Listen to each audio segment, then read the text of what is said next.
What's up, guys? I'm glad you're watching this video because that means that you are thinking about you want to get on the path to success. You want to get on the path to progression, uh, and you want to move forward because it's often easy to get stuck and not know exactly what your goals are supposed to be or what's going to move you forward, what's going to help you along. You don't know what you don't know. I feel like that. I still get like that sometimes, and I need to refer to guys that are better than me to keep progressing. That's how it works. So I'm here to break down 3 basic milestones for you. If you came from my TikTok video, then you already know what they are. But I want to go a lot deeper into it so I can help you explore each milestone, how to get there, and what it all entails. So the 3 goals I believe you should have as a beginner player working your way through should be, number 1, to be able to play every chord in the first position from, A, B, C, D, E, F, G, and you should be able to play it as a major, minor, dominant 7, and minor 7. And we're not going to worry about the diminished chords or major 7 chords for now. Number 2 is learning the pentatonic scale and applying it to all the songs that you can sight read. So if you sight read a new song, let's say you learn something like, I don't know, Sweet Home Alabama, a common one. You learn Sweet Home Alabama, you can sight read it. Regardless of all the intricate riffs in that song, which I really wouldn't honestly get hung up over, you can still figure out what pentatonic scale matches with that chord progression and explore the soloing sounds. You can mess around with it, do your own thing. And just by trying to match up the pentatonic scale with the song that you can jam to, that alone will help you just get context, like reading a book and learning a new language. It's just like, it's all new vocab, new ideas. It's like the intro course, and then you slowly dive deeper within that framework. But building that framework with finding the pentatonic scale which goes along with each song and being able to identify it by ear and what songs could go along with it, that goes a long way. And then goal number 3 is eventually if you don't do it on purpose, it will eventually happen by accident, but you got to learn the cage system. I knew parts of the cage system when I was going through. Before I learned about the cage system, CAGED, the cage system, before I actually formally started trying to figure it out and study it, I realized that I knew certain parts of it, but not the whole thing. But once I just went ahead and just read what it was and became to understand it, then I was like, oh my god, and it just kind of blew up in my mind because I already knew a lot of it. So there's a lot of resistance on TikTok and stuff like that. People are like, oh, I don't want to learn it. I don't want to learn it. Well, just go ahead and learn it. And it's just there to save you time. It's not like studying out of a book, and it's a hell of a lot quicker than just noodling around and trying to figure it out over time. I promise you. So let's break each one of these down, and I'll tell you how to get there and hopefully how to accomplish it, what it's going to do for you here. Number 1, you got to take the time to grind and learn every chord in the first position. And the hardest chords to learn are and some of the ones that you have to bar, like F, F minor, G, G minor. But let's just go through one at a time so you can see how I'm fretting them and how I believe that you should be going about it. So just write them down. C, D, E, F, G, A, B, C. And you should know the sharps and flats in between, but let's just start with all the major ones, and you can just figure out the ones in between. You just slide them around. So let's just go through. C, you should be able to learn them like this. C major, and just look up the chord chart. There's a lot, I'm not going to take the time to show you the chord chart here. Just Google chord charts and you can just read them. It's very, very simple to Google. I Google everything. I Google pentatonic shapes, scale shapes all the time. So C major and then C minor. This is probably one of the tougher ones to learn, C minor, because there's not an easy way to play C minor. You have to do this whole bar chord. When I say bar chord, I mean that it kind of stands on its own. There's no open strings like in a C. 2 of these are open strings, the G and the E. But when you get to this, it's a bar chord, and you can move it. You can move the whole shape around the neck. And those are actually really valuable. So the harder ones will pay off in the future. Learn it the right way. Do not skip over this. A lot of songs have C minor in it. So C major, C minor, and then C dominant 7. You're adding that pinky. Not C major 7. Also played like this. Let's not bother with that right now. Less songs call for it, and it's less applicable when you're looking forward at like the whole journey. It doesn't always apply to helping you understand everything on the fretboard. What I'm showing you here is like the bare minimum to progress through with a pentatonic scale and hit the cage system. I promise you. So just start here. Dominant 7, and then we go from C minor to C minor 7, which we just lift up the pinky. So we need to do these 4 variations with each chord. We go to D. D major, D minor. And then we do a D dominant 7. Not different. It's not too different from D major. And then you go from D minor to D minor 7. It's like the bottom part of an F. Okay, so it's that 4.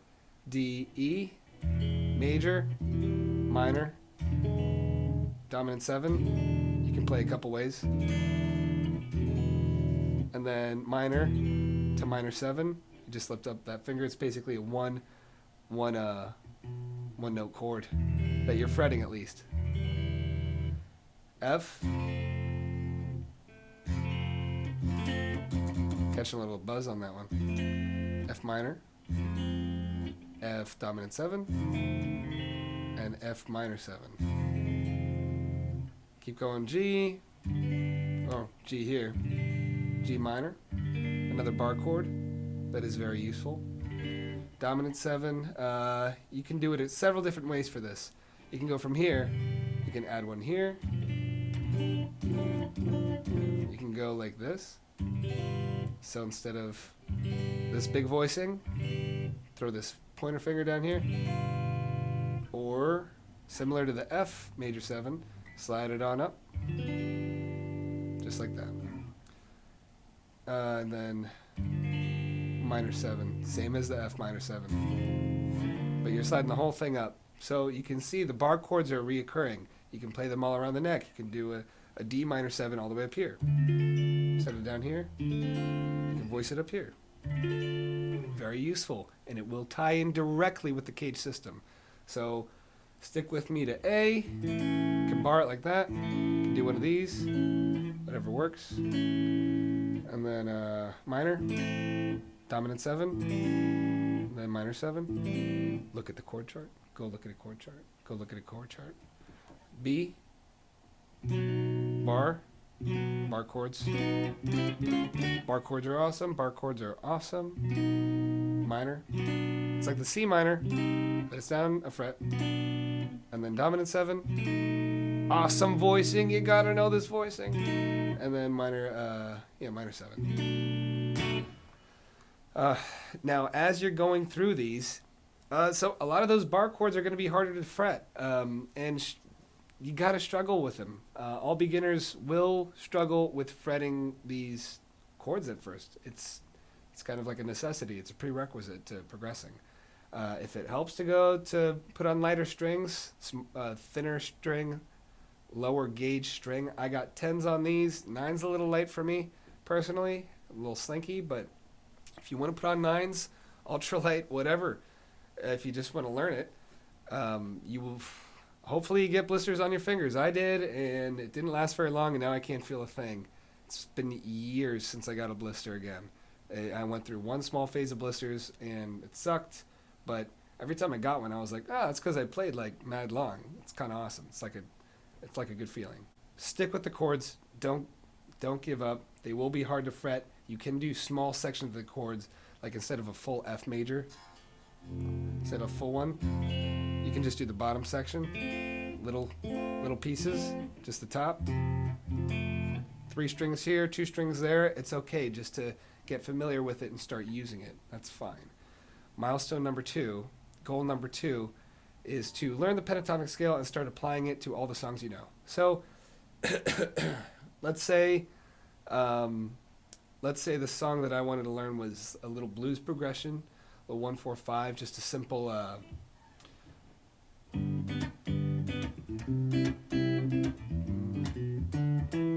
something like that.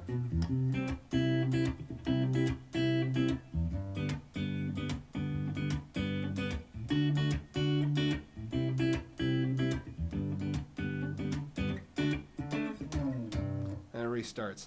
So something like that, which is probably a billion blues songs out there, like a lot of them. And the easiest way to solo over this would be to use a pentatonic shape right on that first chord. So right there, we happen to be putting a minor pentatonic scale over a G major chord. So we happen to be putting a minor over a major. We don't really need to pay attention to the details. You just have to pay attention, period. Just to try to pay attention. Try to put some awareness towards the fact that you want to use a pentatonic scale over any song you learn. So if I was to show you here,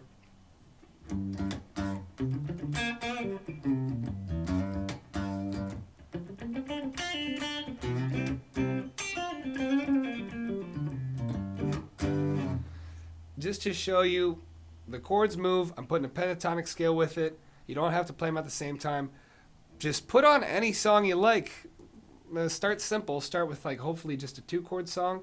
You can look up the songs and the pentatonic scales that you're supposed to use. Like Sweet Home Alabama. It's a major pentatonic shape.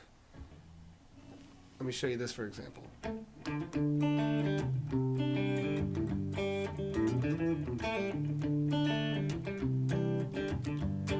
D, C, G. Happens to be in the key of G, and we happen to use the G major pentatonic. So there's a pentatonic shape right here.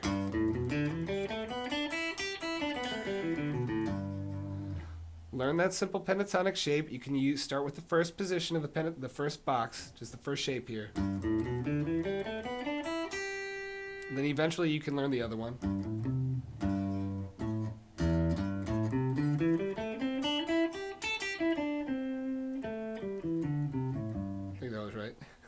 But the pentatonic scale, it extends all the way up the neck in different shapes and positions. Just start with the first one. You can do so much with the first one.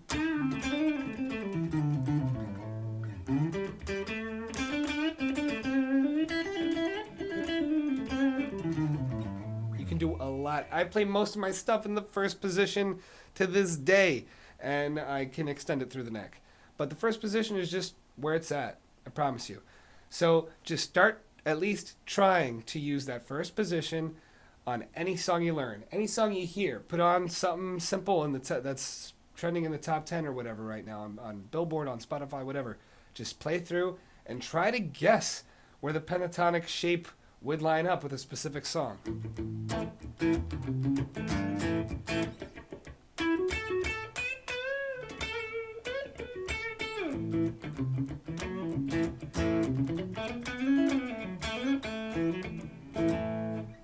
Just guess with your ear.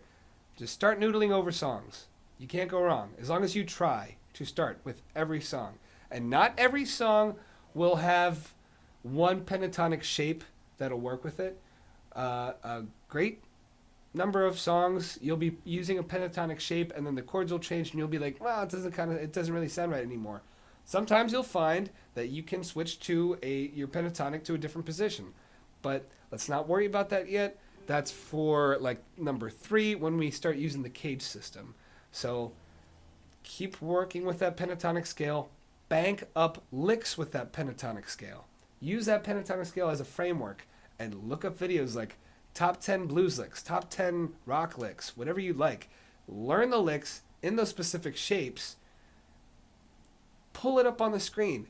Never guess where you are. If you're playing something and you have to memorize where you are, and without knowing that you're in the first position or second position of the pentatonic scale, you're doing something wrong. You have to know where you're at on the scale so you can move it around with you. This is key. This probably merits a second video, but I'm kind of just going for it here. So if we take A minor pentatonic and we learn a lick, let's say we want to play a song in D now. D minor, D minor. That's the same exact lick, but a different scale, a different key, in a different song. I can, at this point, whenever I get a new lick, I know exactly where to stick it in the scale. So if I want to play it in a different song, I can still use it. And by doing that, when you learn each lick, it stacks up in a box in a filing cabinet, and you pick it up and you take it with you to the next song. Versus if you don't know exactly what you're playing, like I memorized a couple licks from some classical songs that I just don't know where it goes in a key, and I can't use it in other songs because I don't really understand where I'm putting it in a key or in a progression. I just memorized each individual note.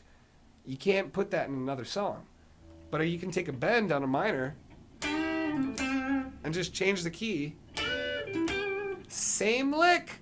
In a different, we just move the whole pentatonic shape.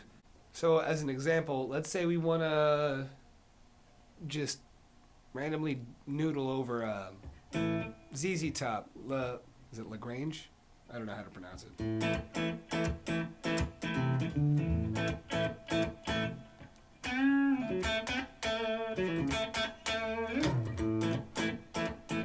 we want to take that one lick. And I'll do the exact same thing in a different key over a different song. How about Stray Cats? Rock this down.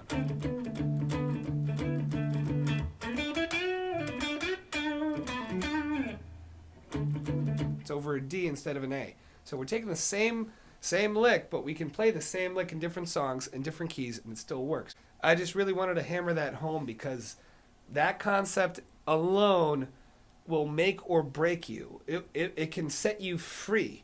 Because if you don't do it right, each song you learn can just be wasted. But if you do it right, then you can take every lesson from each song and take it with you, and it'll really compound and stack up. I cannot stress it enough. Anyway, the third thing you need to know is the caged system. So the caged system allows you to string together these chords, C, A, G, E, D, the chord shapes, and expand the whole fretboard by connecting them at their root notes. Stick with me here. It sounds a little crazy at first, but it will make sense. Just stick with me here. So the cage system allows you to do this.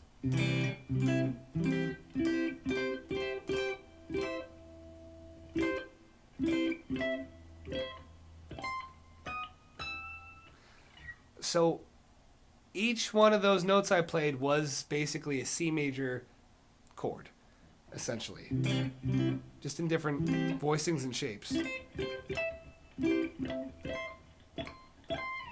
And it's a lot of fun, and it just it kind of breaks down a lot of doors for you. So let me break down how it works and what I'm doing. What you need to be able to do is play C, A, G, E, D, those chords, those chord shapes, in bar chord format, and bridge them up the neck. So if you can picture it, C major chord, right? Now picture how the next one is A, C, A, G, E, D. So C, next would be A.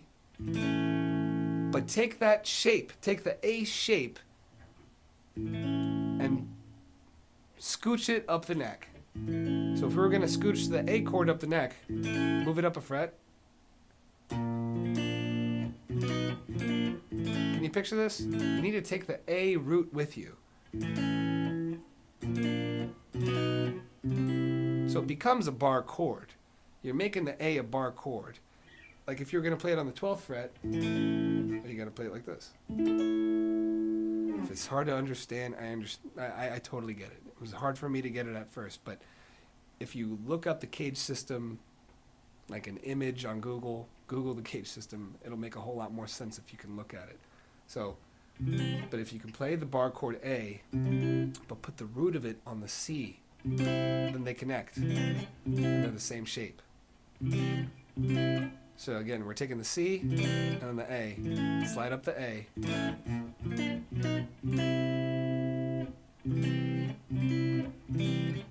So it's essentially still playing a C. Next would be G. So picture the G.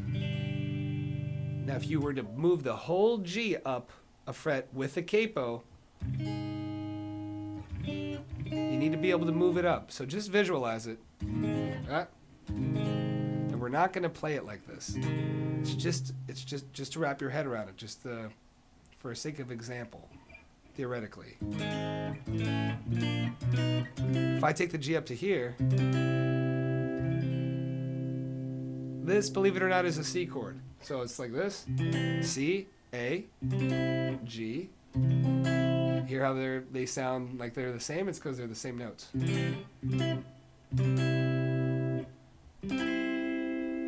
Next after G is E. So take E off of the neck, but you need to take the rest of it with you. So it actually looks like an F. Bring it all the way up to a C.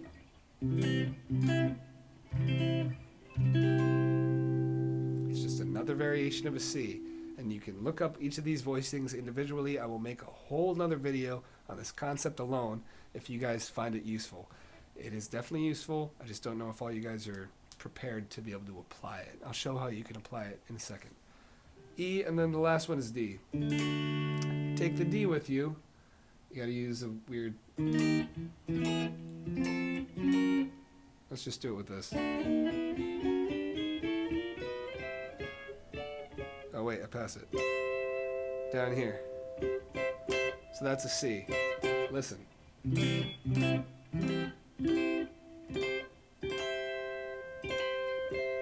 There it is. And then we're back at a C shape. Even though it's... I don't know if you're understanding this. I'm assuming you do.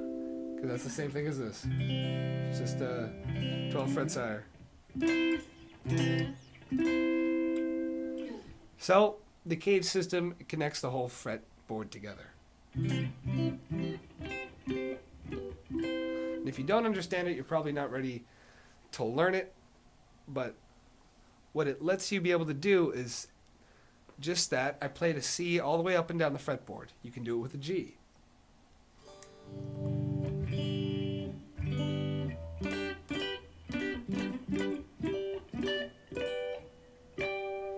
Then we're back around, and then you can do it with an A. And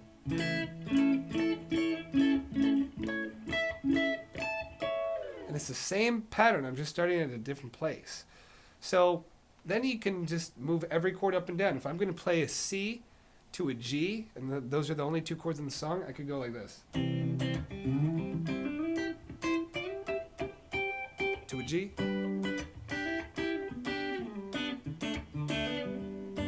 C. To a G.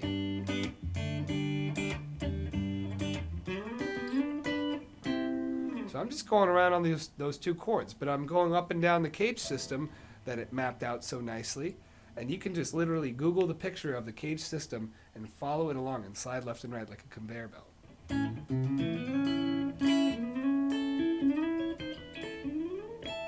I'm constantly visualizing the pentatonic scale and the cage system overlapped for like every song that I play.